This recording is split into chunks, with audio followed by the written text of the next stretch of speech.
Good morning, good morning, good morning, good morning. Good morning, beautiful people. Good morning, good morning, good morning. Let us pull up our Clubhouse family. We are live every single day on four platforms. How you loving, how you loving, how you loving. We are live on the Valerie Love YouTube channel at ValerieLoveTV.com. We are live on the Christian Witches YouTube channel at ChristianWitchesTV.com. Connect with both the channels. And we're also live on the Reverend Valerie Love Facebook fan page, as well as live in Clubhouse. Let's see now. Clubhouse in the Christian Witches Club on Clubhouse. The links are below. Be sure to connect the Christian Witches Club on Clubhouse. Let us begin, as we do every morning, with a deep breath.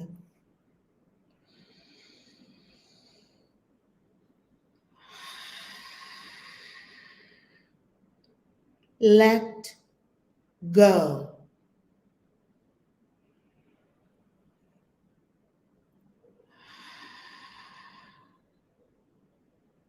Forgive. That means to give for.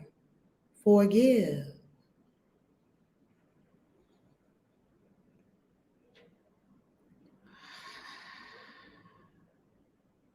Release. Old beliefs, old patterns, resistance, guilt, shame. Release. Fear. Release. Procrastination, hesitation. Release. Unwillingness. Release. Confusion. Release. Mistrust. Release. Control. Simply let go. You no longer need these.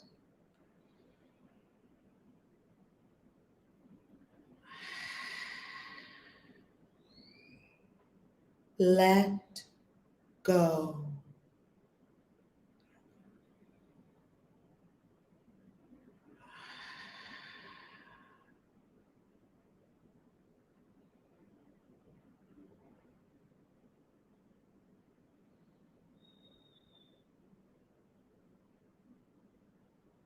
And now, knowing fear has left the building, knowing these other energies that are not desirable, neither their cause in mind or their effect in the third dimension, we vanquish them at the level of cause.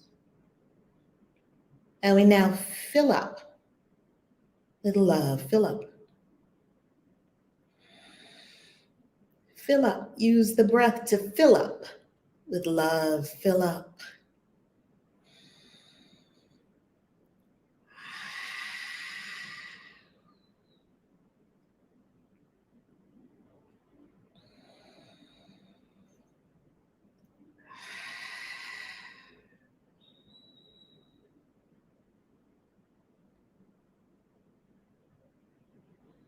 Clear the mind.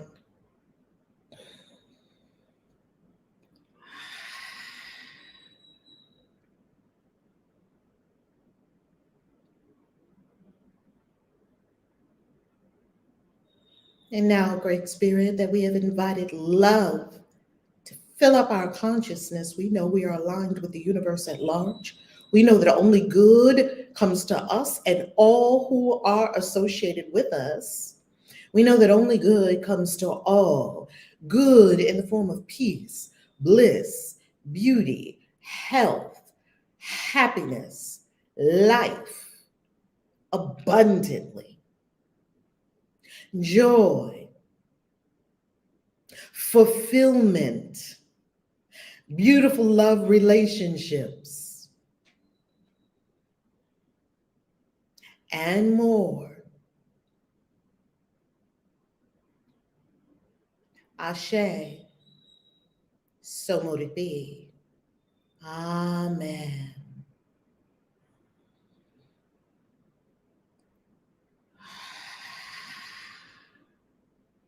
filled up on love. We open our eyes to engage A Course in Miracles, lesson 326.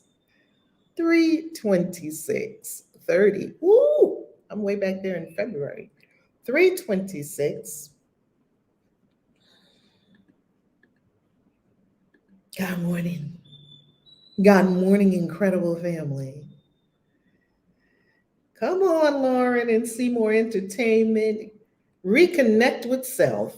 I know that's right. You're in the right place for that. That's what we do around here. And once reconnected, never again let the conscious connection be anything other than completely aligned with the one true source.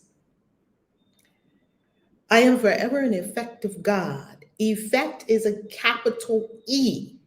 I am forever an effective God. Here is our prayer, Father, universe, Mother, Source, Spirit, Jehovah, Allah, Yahweh, Wankantanka, Buddha, Krishna, all the names we have for Source, all the names, the great invisible Spirit, all the names are one. I was created in your mind, a holy thought that never left its home. Let us remind ourselves who we are. Tell yourself right now, I was created in the mind of God. I am a holy thought that never left its source. We have heard this over and over and over and over throughout the year.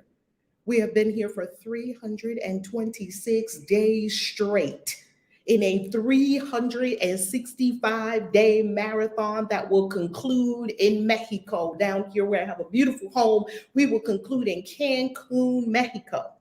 I don't live in Cancun, Mexico. That's where we will have our final day, December 31st. And if you want to join us there, of course, go to valerielove.com. I was created in your mind. You were not created from the dust of the earth, even though it's a great metaphor, because when you look at the minerals composition of your body, it is almost identical to this beautiful earth mother we came from. The Adam and Eve story is a metaphor, an allegory, a myth that helps us to understand deeper truths. There was no man and woman in a garden 6,000 years ago. 6,000 years ago, there were millions of people, there's a million people already living in Egypt 6,000 years ago. It is a metaphor. Now, we were told, pardon me, wrongly, that you were born in sin. How? Because your original mother and father did something they weren't supposed to do and scarred all of us. That is a lie. It is not in the Bible. You will not find it. That is something humans made up. You could look to St. Augustine for a lot of crazy things that he made up. And he was very influential. So he got a lot of people to believe the things that he was making up, the early church fathers.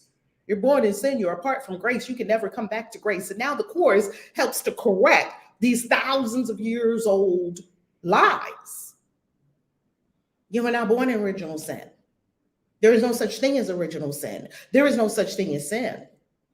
And when a prophet or a prophetess comes and tells you these things, you want to fight them for your sin. Why? You want to fight them for hell. Why? They're all made up, including the devil. The devil, original sin, hell, they're all made up and used against the masses to force subjugation and energy. These institutions need your energy. The Catholic Church, the Vatican, I was just at the Vatican a couple of months ago when I went to Rome. And as I put it on, I was staying in Rome for a few days. And as I put it in the GPS to go to the Vatican because I was in walking distance. I had to see the Vatican. I just had to lay my eyes on it. And it said on the map, you'll be crossing an international line into another country. when you, not another country, another territory, because the Vatican is its own territory. It doesn't even go by the laws of any other place. It's its own sovereign space. And I stood there in St. Peter's Basilica, and tears just welled up and fell out of my eyes. Why? Because I love the holy places of the world, not because I love the Catholic Church, because so much devotion has poured from so many people in this space. This space is sacred. And you could feel it in St. Peter's Basilica and St. Peter's Square. So much devotion has happened right here on this spot. And so the Catholic Church and all the churches, they need your energy to survive. How did they get your energy? Well, you weren't going to willingly give it to them. Why would you? You had to be forced, coerced, and made very afraid to do it. And that's why you do it.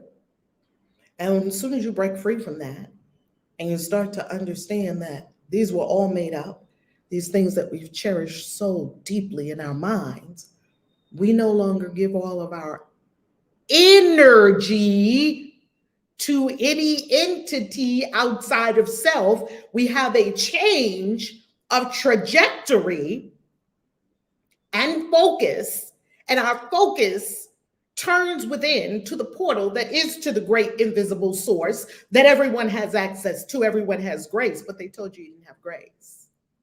And now here along comes the chorus that tells you you're perfect, you're holy, there's no such thing as sin. Get rid of all your guilt, forgive it, forgive all the shame. You're a holy thought in the mind of God that never left its source. This sounds completely foreign, and this can't be so. Yet, be willing to doubt what you were told. I was willing to doubt what I was told. It didn't work for me. I was depressed, about to take myself out after being devoutly in the religion and doing everything they told me to do. Marry this person, get this house, do this, do that. I did everything. And still I'm depressed as hell. Then I went the other way and I was like, I'm not doing nothing that y'all told me to do. Matter of fact, I'm going to do everything you told me not to do. I'm going to sex whoever I want to sex. I'm going to go to all the clubs. I'm going to drop it like it's hot. I'm going to wear mini skirts. I'm going to do whatever I feel like doing. You see the pendulum swing. Shoo! I swang straight to the other side.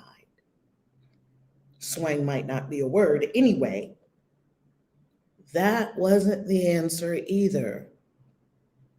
And I came to understand that I was looking for something that I could only find inside myself. I was looking for it. So when you turn within to the great portal to the beyond is with the eyes closed, the mind still, all the senses turned off. That is when we experience the great portal. Everyone has it.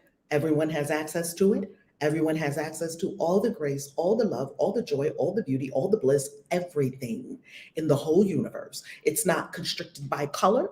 It's not constrained by culture. It is not divvied out according to how religious and pious you can be.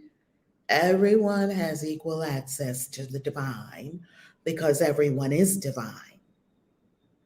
Now just breathe that in. And let it go to all of the spaces where we don't hold that, where we hold somewhere in our consciousness that we're still sinners. I am forever your effect. This is our prayer source. I am forever your effect. That means I shot from the mind of God. That means you are a sun ray from the sun, and you forever and forever are my cause. If source is our cause and source is perfect, how could we be anything other than perfect? Now, whether you choose to act perfect or not, then we don't mean perfect and do everything right. Means there's nothing wrong with you. Align your mind with the knowing and the truth that there's nothing wrong with you. You're not sinful. You don't need grace. You don't need forgiveness. God doesn't forgive because God never condemned. This is not the Yahweh of the Bible. He's a regional god of the Canaanites. He had a wife, Asherah. They kind of erased her from the Bible, or Asherah, however you desire to say it. And he had a father, Bel. This is not, that is a regional god. That is not the God.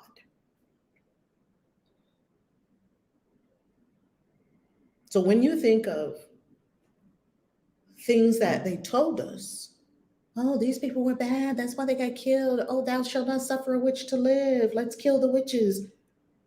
These are myths. These are made up lies. And a quick Google search will have you go down a rabbit hole that, not many people are ready for.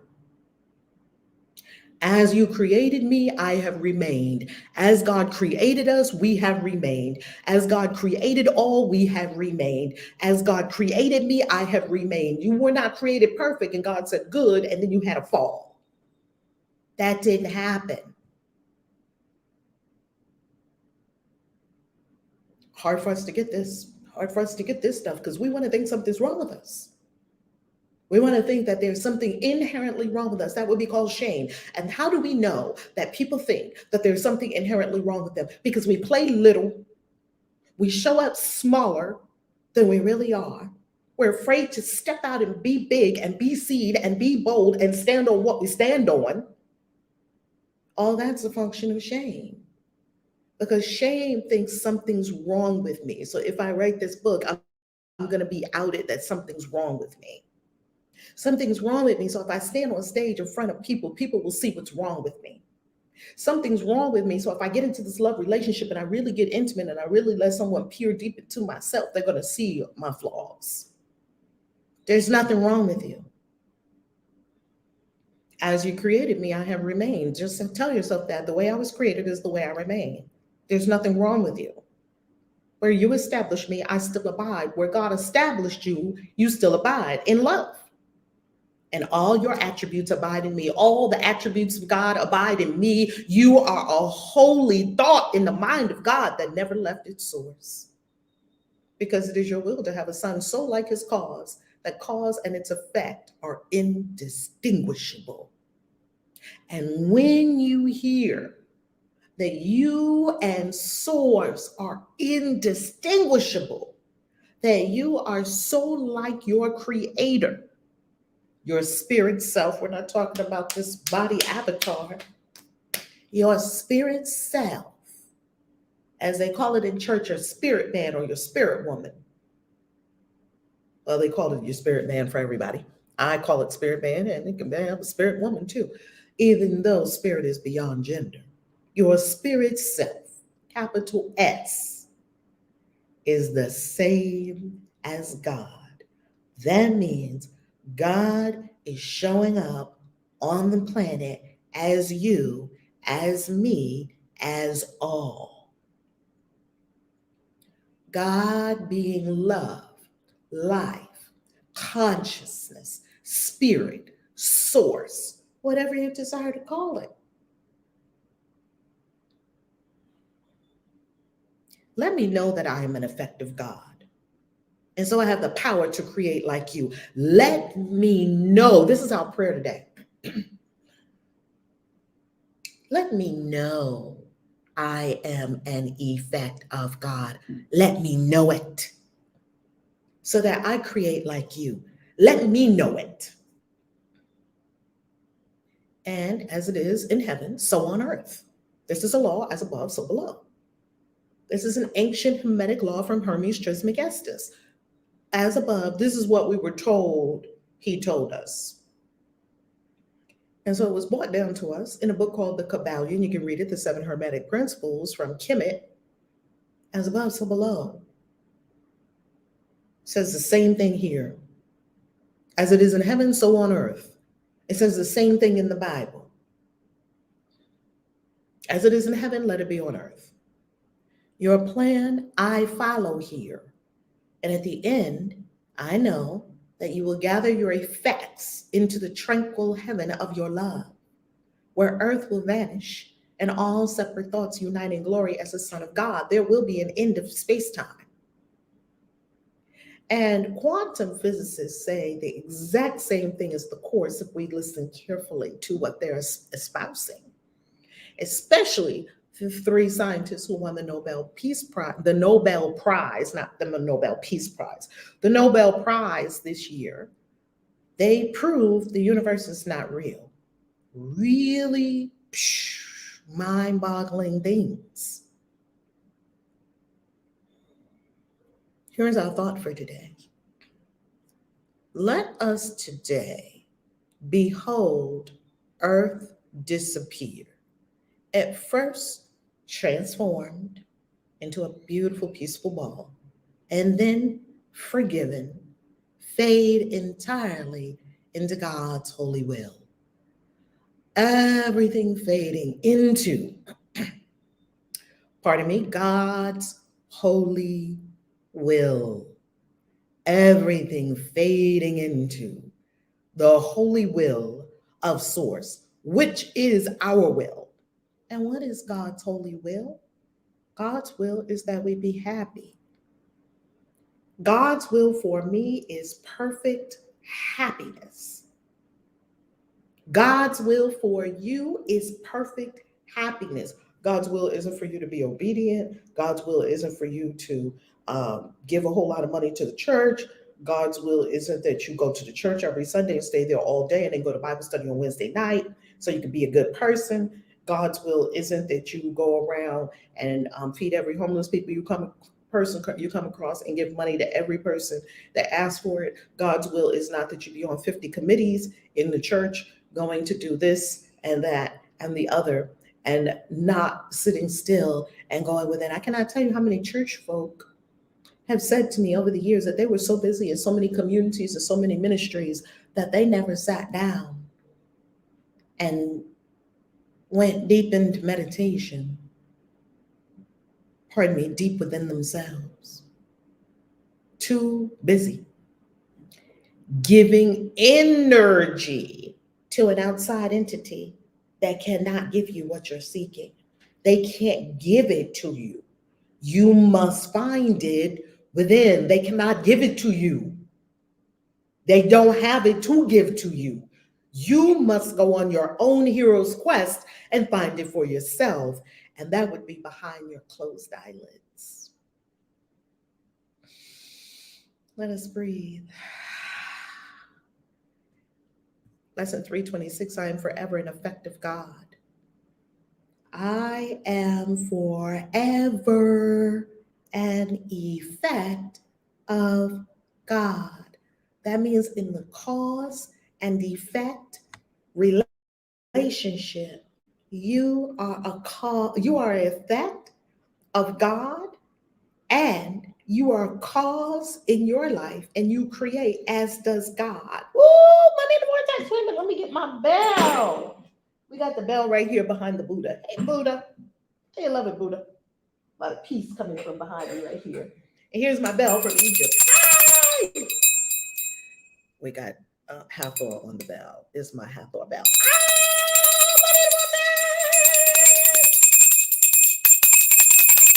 There we go, there we go, there we go, there we go, there we go, there we go, there we go. Come on, energy. Oh, yeah. I feel the good spirits coming in. Come on. Hallelujah.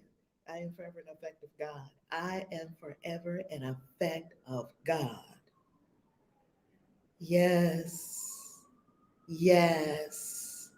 Yes. We get this, family. And we're done with running around for other people, doing this, running hither and thither without doing what the Bible says. Be still and know. The Bible wasn't lying to you. People were lying to you. You must get that distinction. If you read the Bible, you don't get anything that you don't get a pope out of the Bible. There's no popes in the Bible. You don't get a pope. You don't get pointy-headed. You don't get deacons. Jesus didn't have deacons. They made that shit up. They made it all up. You don't have hierarchy in the Bible. Of course, you have archetypes in the Bible: king, queen, holy man, holy woman, shaman, witch, seer. You have all these in the Bible. You don't have hierarchy in the Bible. It didn't say the witch was better than the shaman. It didn't say the shaman was better than the king, or the queen is better than this person, than the pauper. It didn't say any of that. It's all in the Bible, and it's not a religion. The Bible is not a religion. It simply isn't.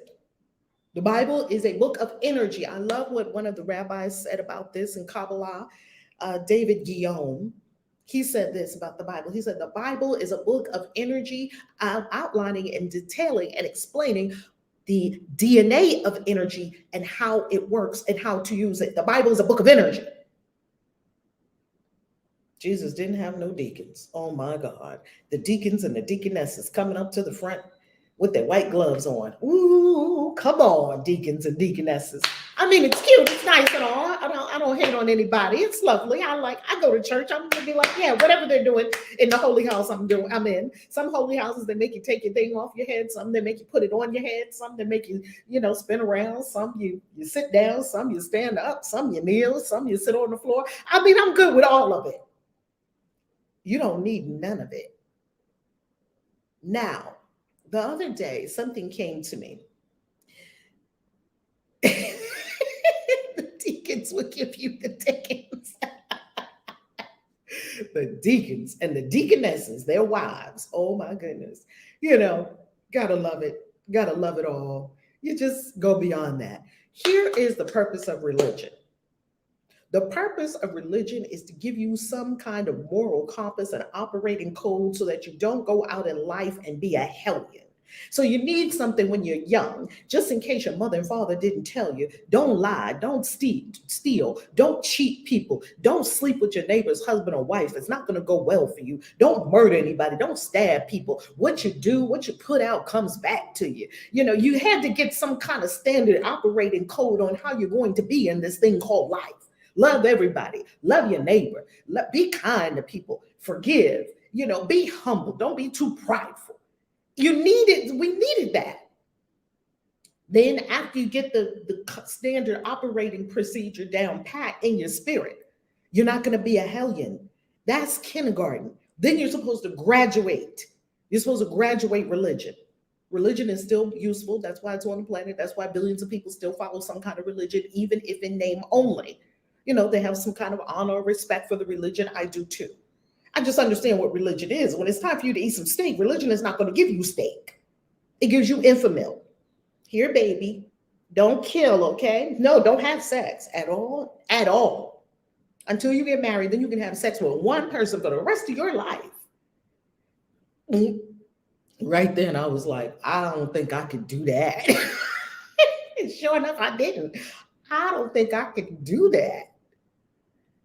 Right?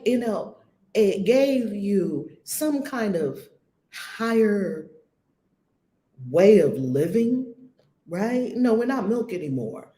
And when you start to ask the existential questions that any seeker would ask, like, where did we come from?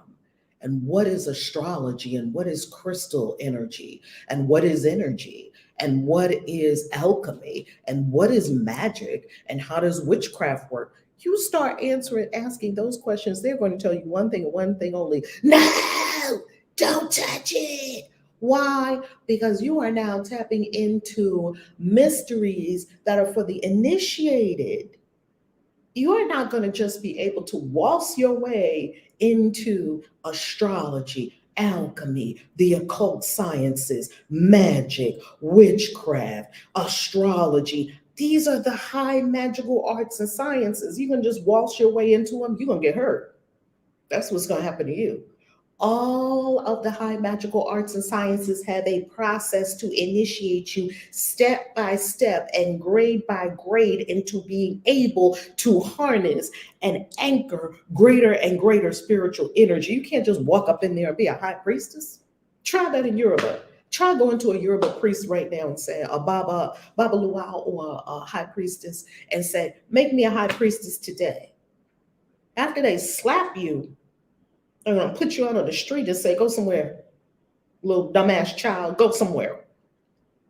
No magical order, including Christian witches. Do you just show up and say, okay, initiate me? None.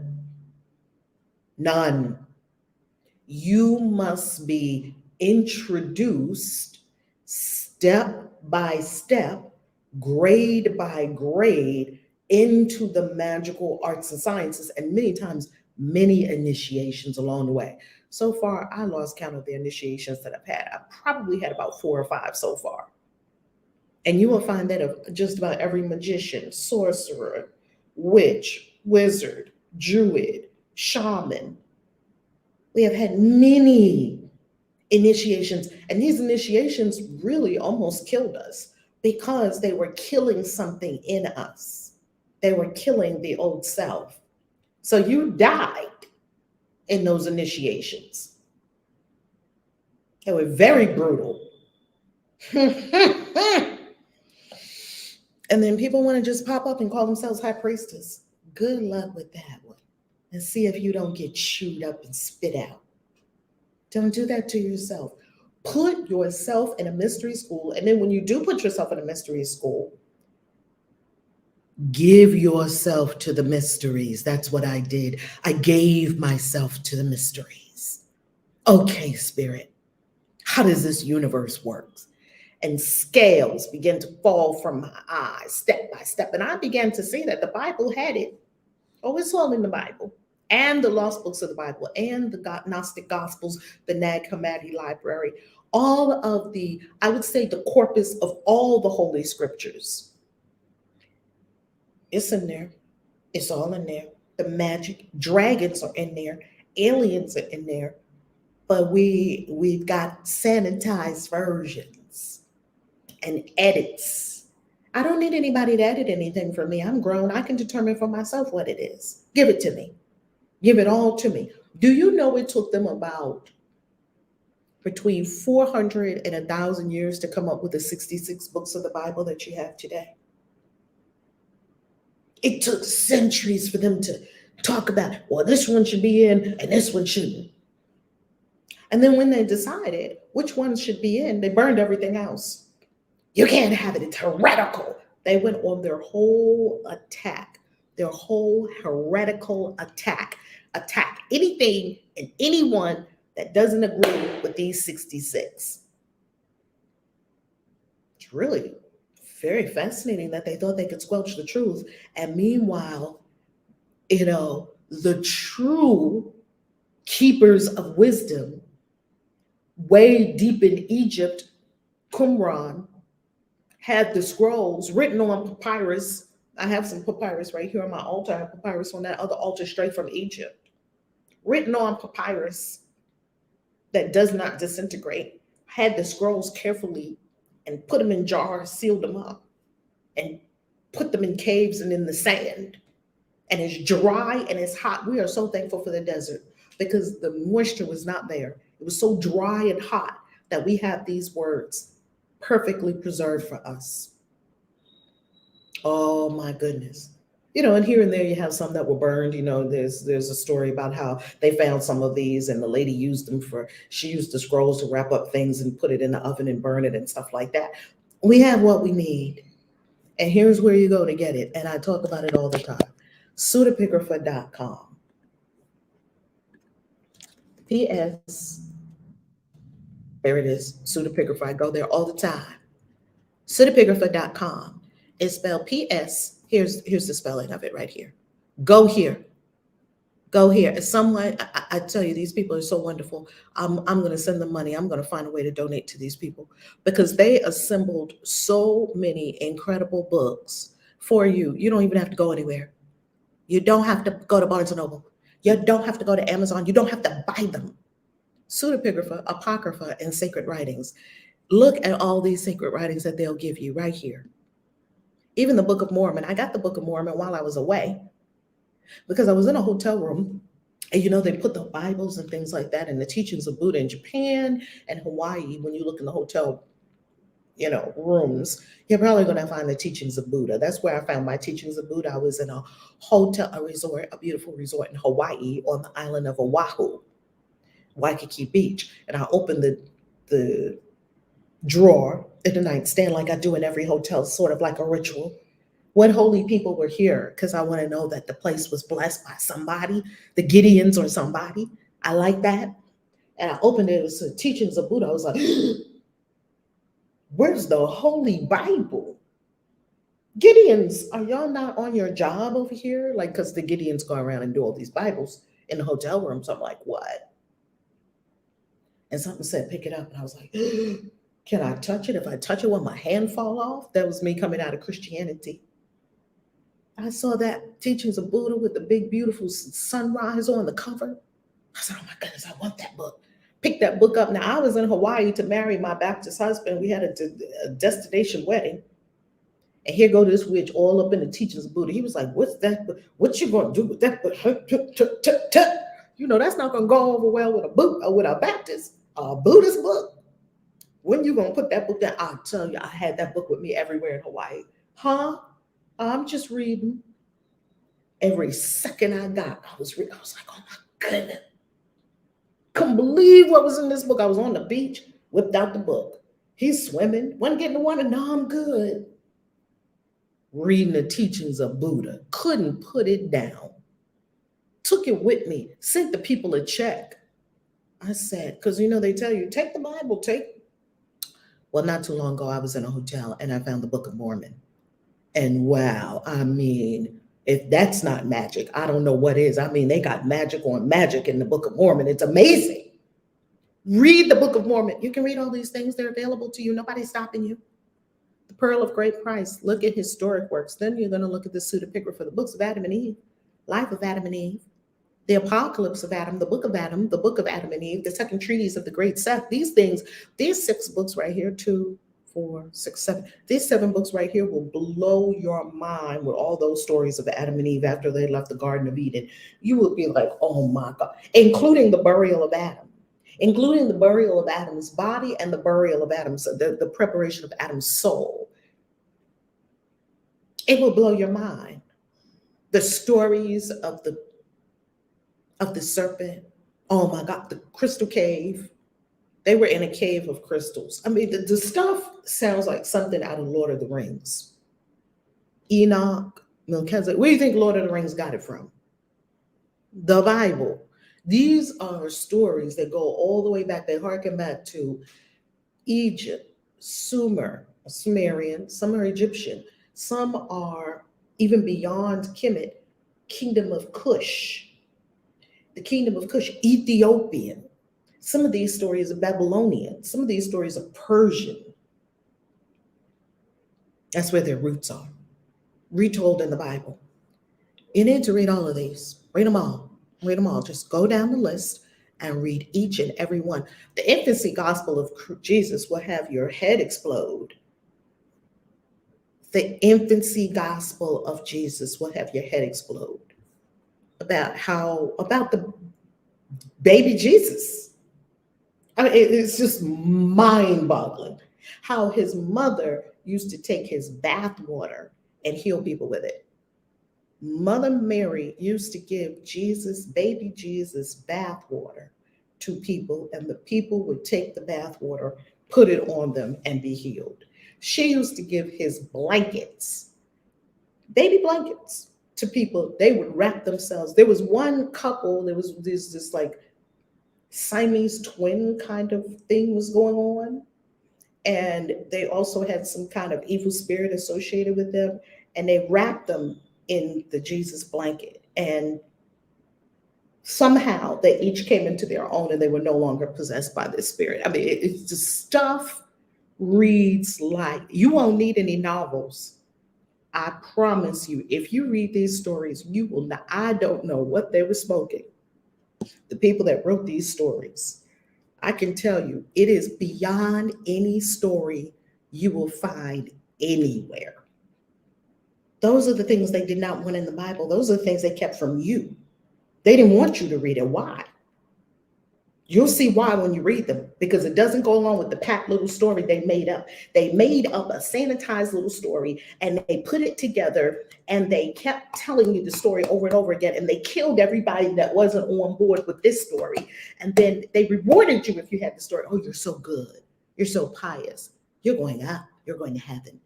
You're better than these sinners out here. They told you a story that aggrandized the ego. And then next thing you know, billions of people are trapped in the story. Nothing wrong with religion. If there was something wrong with religion, religion wouldn't exist. If something exists, it exists for a purpose. And we just discussed the purpose. The purpose is for you to be in kindergarten and to understand not to kill anybody and not to shoot or not to. And then once you graduate that, which you will, then you are welcome into the mystery school. Let us breathe.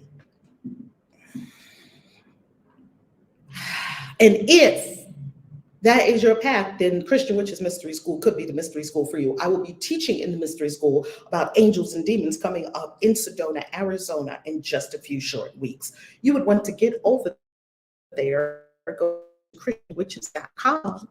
And when you go to christianwitches.com, you just want to click on events.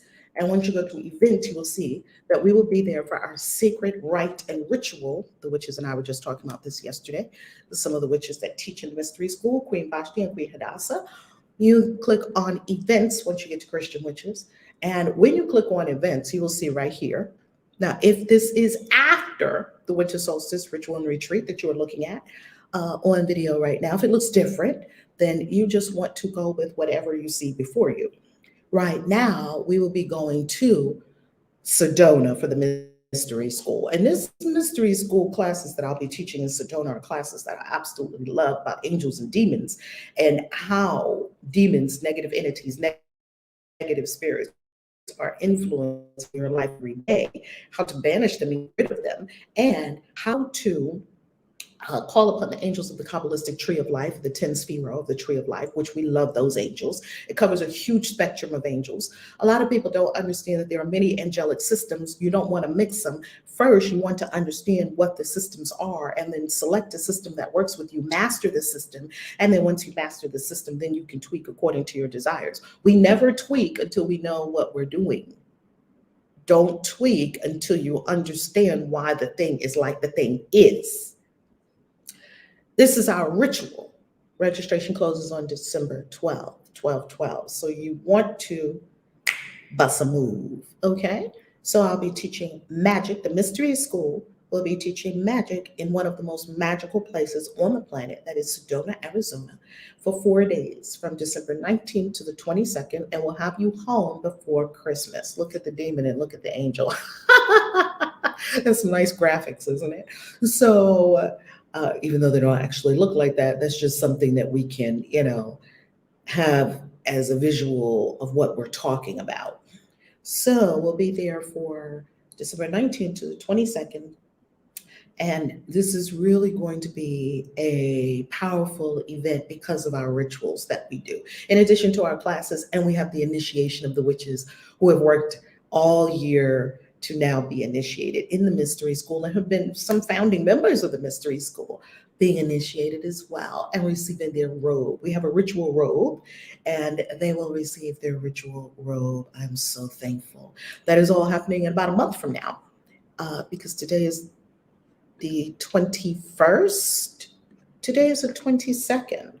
So it's happening a little under a month from now. So get ready, get ready, get ready. All right, family. That's it for today. And if you are joining us also in Mexico, Mexico is where we will be having the final ACIM reading together in the room. December 31st is the final ACIM reading. It brings our 365 days to a completion. And wowie, wowie, wowie. You are loved. Mwah, mwah, mwah. Peace. Kaisia.